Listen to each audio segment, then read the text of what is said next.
नमस्कार, बात तो चुभेगी देख रहे हैं आप। मैं हूं आपके साथ पूजा। आज अपने शो में जो बात मैं कहने जा रही हूं वो सीधे दिल में चुभेगी, क्योंकि बात है आज महज 19 साल की एक बच्ची की। उस बच्ची का नाम शर्मिष्ठा है, जिसे ममता की पुलिस 1500 किलोमीटर चलकर आई और उठाकर ले गई। आपने देखा होगा उस बच्ची को किस तरह से गाड़ी पर बैठाया गया।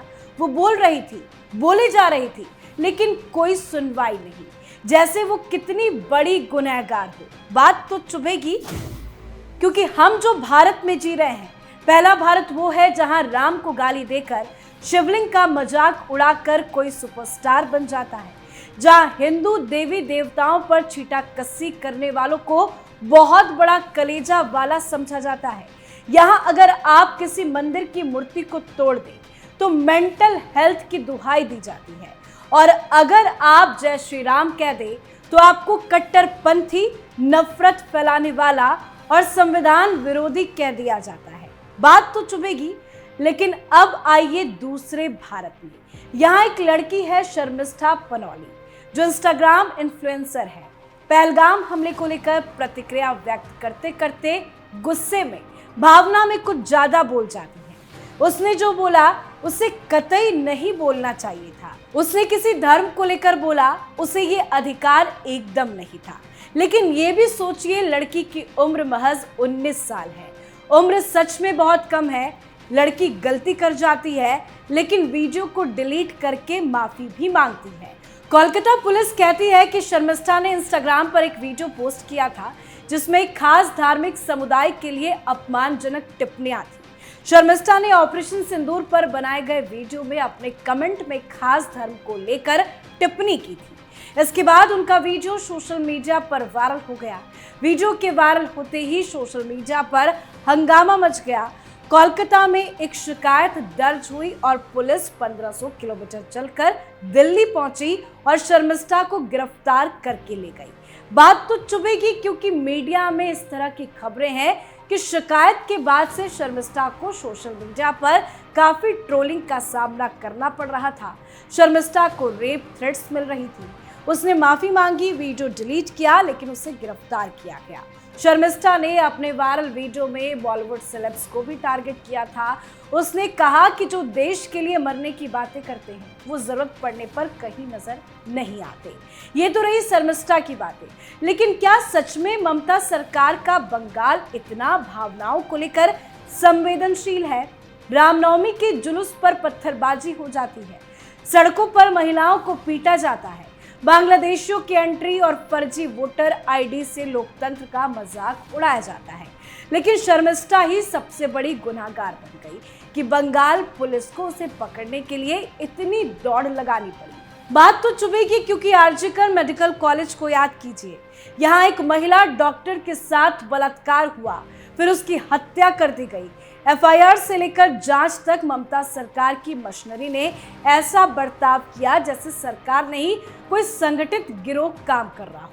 2022 के एनसीआरबी के आंकड़े के अनुसार पश्चिम बंगाल में महिलाओं के खिलाफ अपराध दर 71.8 प्रति 1 लाख थी, उत्तर प्रदेश और बिहार से भी ज्यादा। लेकिन शर्मिष्ठा के मामले में कार्रवाई ऐसी हुई जैसे उसने देश की सबसे बड़ी सुरक्षा को तोड़ दिया हो। बात तो चुभेगी, क्योंकि शर्मिष्ठा ने गलती की थी, लेकिन वो बच्ची है, भावना में बह गई। उसे गिरफ्तार करके उसके जीवन में एक ऐसा दाग दिया गया जो शायद कभी ना मिटे। मीडिया, सोशल मीडिया, हर जगह उसकी गिरफ्तारी को दिखाया गया। उसकी मानसिक स्थिति पर क्या असर पड़ेगा, इसका कोई हिसाब नहीं। और सबसे बड़ी बात, बिना नोटिस, बिना वारंट कोलकाता पुलिस उसे उठाकर ले गई। दिल्ली पुलिस तमाशा देखती रही और कोर्ट ने भी ट्रांजिट रिमांड ऐसे दे दिया जैसे ये कोई साधारण मामला ही नहीं, बहुत बड़ा देशद्रोह हो। आखिर ऐसा कौन सा अपराध था जिसमें सारी प्रतिक्रियाएं दरकिनार कर दी गई? बात तो चुभेगी, क्योंकि इस बच्ची की गलती सिर्फ इतनी थी कि उसने पाकिस्तान को ट्रोल किया, कुछ ऐसा कहा जो नहीं कहना चाहिए था। लेकिन क्या उसके गुस्से को समझा गया? क्या ये देखा गया कि उसे रेप और सर कलम की धमकियां दी जा रही हैं? क्या कोई एफआईआर उन लोगों पर हुई? आईपीसी की धारा 354, 506, 509 और आईटी एक्ट की कई धाराएं ऐसे मामलों में सीधे लगती हैं, लेकिन नहीं, यहाँ तो वोट बैंक पहले आता है, इंसाफ बाद में। बात तो चुभेगी क्योंकि हम एक नहीं 3 मोर्चों पर लड़ रहे हैं, लेकिन सबसे खतरनाक मोर्चा वो है जो हमारे घर के अंदर बैठा है, हमारे ही सिस्टम से पनप रहा है और हमारी ही जड़ों को काट रहा है।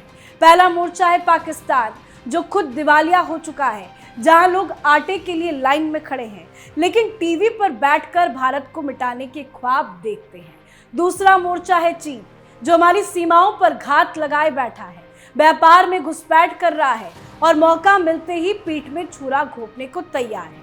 लेकिन तीसरा मोर्चा ये सबसे घातक है, शरिया जिहादी परजीवी सांपुले, जो भारत की जमीन पर पल बढ़ रहे हैं, हर सरकारी सुविधा खा रहे हैं और उसी भारत को तोड़ने की साजिश कर रहे हैं। बात तो चुभेगी क्योंकि यही वो लोग हैं जिनके लिए अभिव्यक्ति की आज़ादी का मतलब है हिंदू देवी देवताओं को गाली देना, सेना पर झूठ बोलना और देश को हिंदू राष्ट्र कहे जाने पर आग बबूला हो जाना। और इनकी मदद कौन कर रहा है? एक ऐसा तंत्र जिसमें रात के अंधेरे में बाटला हाउस का दरवाजा खुलता है, जिसमें सुप्रीम कोर्ट की कुर्सी पर बैठा जज भी कभी कभी बायस नहीं एक्टिविस्ट लगने लगता है। बात तो चुभेगी क्योंकि जब बच्ची के लिए कानून इतने तेज हो सकते हैं तो धमकी देने वालों के लिए इतने सुस्त क्यों है? बात तो चुभेगी, लेकिन अब चुप रहना भी गुनाह है। और जो मामला आया है शर्मिष्ठा का, उसको लेकर कई सवाल खड़े हो रहे हैं और जो एक्शन बंगाल की पुलिस ने लिया है उस पर भी सवाल खड़े हो रहे हैं। तो आपकी क्या राय है? कमेंट करके लिखिएगा। देखते रहिए कैपिटल टीवी। नमस्कार।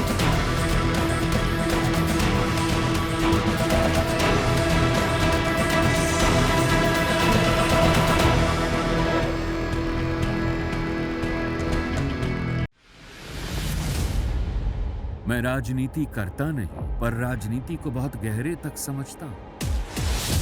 मैं लोगों के बीच रहता हूं, लोगों के मन को अच्छे से जानता हूं।